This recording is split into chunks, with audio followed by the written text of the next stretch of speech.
Imagine raising and loving a kid, only to be murdered by them. Here are 5 brutal killers who killed their own families while they were still kids.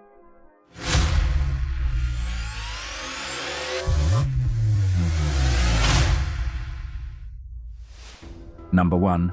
Nehemiah Grego. Meet Nehemiah Grego, an inconspicuous kid who went on a killing spree inside his home when he was only 15. The tragic case, which seemed fairly open and shut, charged Grego with 5 counts of first-degree murder, 3 counts of child abuse, and 3 counts of death of a child under 12. Would you believe that the Griegos were actually people of faith, and that his father was once a pastor and a volunteer chaplain at Calvary Albuquerque, the family's church? Brace yourself for the chilling details of the murders. Nehemiah began his killing rampage with his 40-year-old mother, who was asleep in her room. He shot her in the head first, and moved on to his 9-year-old brother sleeping beside her. As if on cue, his younger sister woke up crying, and Nehemiah continued to the room and mercilessly killed his 5-year-old and 2-year-old sisters. Once everyone in the house was dead, Nehemiah patiently waited for his father to come home after his shift working at a homeless shelter. His father became his final victim, but wait until you find out what he did next. After murdering his family in cold blood, Nehemiah went to his church community and wandered around until finally confessing his crimes to the pastor. When the authorities came to question him, the 15-year-old boy calmly described his dead family and the location of the guns that had killed them. What alarmed the authorities the most was his cold and matter-of-fact demeanor. In court, he didn't contest the murders and confessed to the killings, making the case pretty straightforward. But the mystery regarding his motive still haunts the community. Why did Nehemiah Griego butcher his family? The only reason Griego offered was that he was frustrated with his mother. But is that reason enough to kill the people he grew up with? Probably not. The biggest surprise came when Griego showed remorse for his actions during the trial. He even apologized to his siblings, who were not home the day he killed their family. However, his apology could not make an impact on his siblings, and even the district attorney seemed unconvinced. Nehemiah ultimately received a life sentence plus 7 years to run concurrently, with the possibility of parole at the age of 52. Speaking of brutal murders, the next kid devised the most evil plan to get her father off her back. Number 2. Sierra Halseth. This is Sierra Halseth, a 16-year-old girl who mercilessly killed her father with the help of her then-boyfriend and set his Las Vegas home on fire. But it wasn't an ordinary murder with a bullet wound. Sierra stabbed her father 70 times, put his body in a bag, and tried to cut his body to pieces with a chainsaw before burning it. Shocked, the entire community was stunned, since Daniel Halseth was a notable fitness enthusiast on social media. Daniel was already at blows with his ex-wife over his 3 children's custody arrangement when Sierra requested to move in with his father. Months before the incident, Daniel expressed concern and displeasure at his daughter's relationship with then 18-year-old Aaron Guerrero. But couple decided to take matters into their own hands. Sierra and Aaron plotted to rob their parents and run away to Los Angeles, but Daniel found out about their plan and forbade the 16-year-old from seeing her boyfriend, but he had no idea. His restrictions would lead Sierra to devise the most sinister plan that would take his life. With Aaron's help, Sierra stole money from Halseth and his ex-wife's joint account, murdered and mutilated him, and set his garage ablaze. Then the two fled to Salt Lake City with the victim's debit card and his Nissan Altima. Sierra and Aaron recorded snippets of themselves on their YouTube channel, openly mocking the authorities for not being able to catch them for 3 days. In one video, they almost accepted killing Daniel Halseth. I don't know what to say. Welcome back to our YouTube channel. Day 3 after murdering somebody. Wow! Don't put that on the camera. It was worth. Although there was plenty of evidence against Sierra, who looked quite happy with what she had done, she took an opposite route in court and accused her father of abuse and harassment.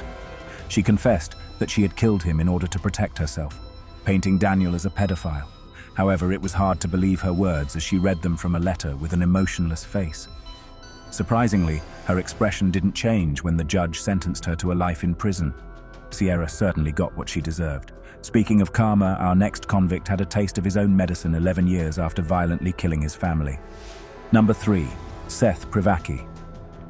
Thanksgiving is a time for joy and gratitude, but for the Privacki family, the Thanksgiving of 1998 turned into an unexpected bloodbath. As the family gathered on Sunday, November 29th, for a late Thanksgiving, Seth Privacki gunned down his father, mother, grandfather, brother, and his brother's girlfriend before fleeing the crime scene. The gruesome murders were considered the worst mass killing in recent history for the Lake Michigan community. 18-year-old Seth Privacki felt unappreciated and unloved by his family, which triggered a sense of revenge in the young man. It is believed the killings began around 12:45 p.m., but the bodies weren't discovered for almost 12 hours. One of Seth's victims was April Boss, a 19-year-old girl who was invited to them for Thanksgiving. Her parents came to the house looking for her and discovered a man's body lying on the driveway between two cars.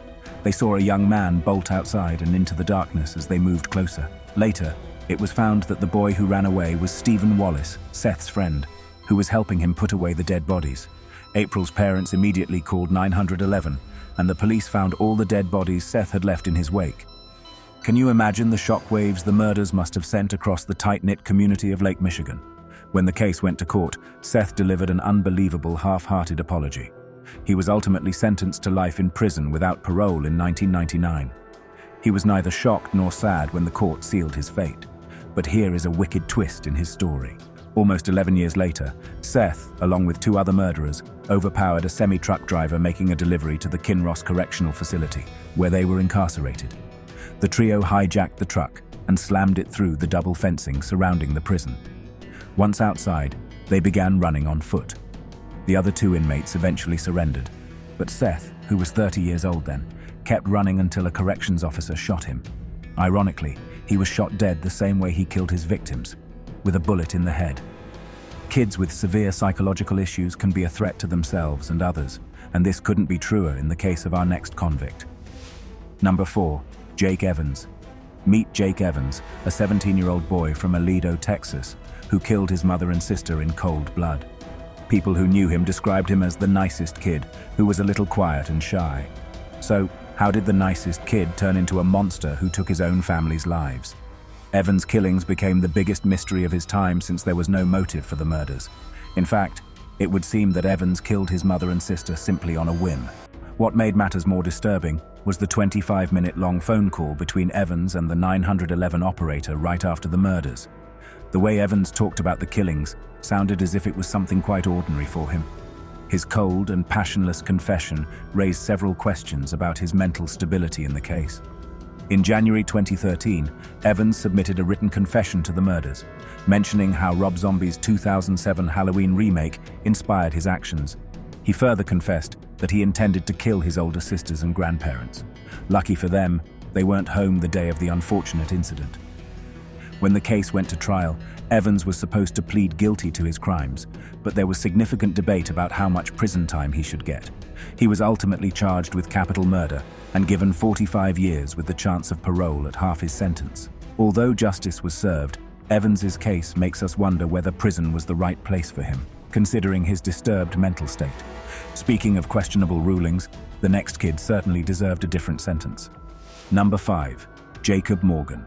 This 17-year-old kid from South Carolina was entrusted with the care of his 14-month-old brother, Joshua, when a fire accidentally broke out in his trailer home and claimed the life of the little one. According to authorities, Jacob, who was on the autistic spectrum, started a fire that quickly spread across his trailer home. They even got him to confess to the crime in an unrecorded interview. However, Jacob's parents didn't believe he could harm his brother on purpose. Throughout the trial, his parents stayed by his side and pleaded with the court to give him a lenient sentence. As details about the fateful day unfolded, the court learned that once the trailer was on fire, Jacob wanted to go back inside to retrieve his brother. However, neighbors who had rushed to the site stopped him from going into the flames. What do you think about this side of the story? When Jacob appeared in court, he looked distraught and remorseful of his actions. He could have never imagined that his fascination with fire would lead to the untimely death of his baby brother. He wasn't charged with murder, but involuntary manslaughter, and given a 10-year sentence to run consecutively with a 15-year sentence and 5 years on probation for arson. Jacob's reaction was heart-wrenching as he cried uncontrollably, thinking about the bleak future ahead. But not all convicts deserve mercy. Check out these evil grannies who were sentenced to life in jail for unspeakably horrid crimes.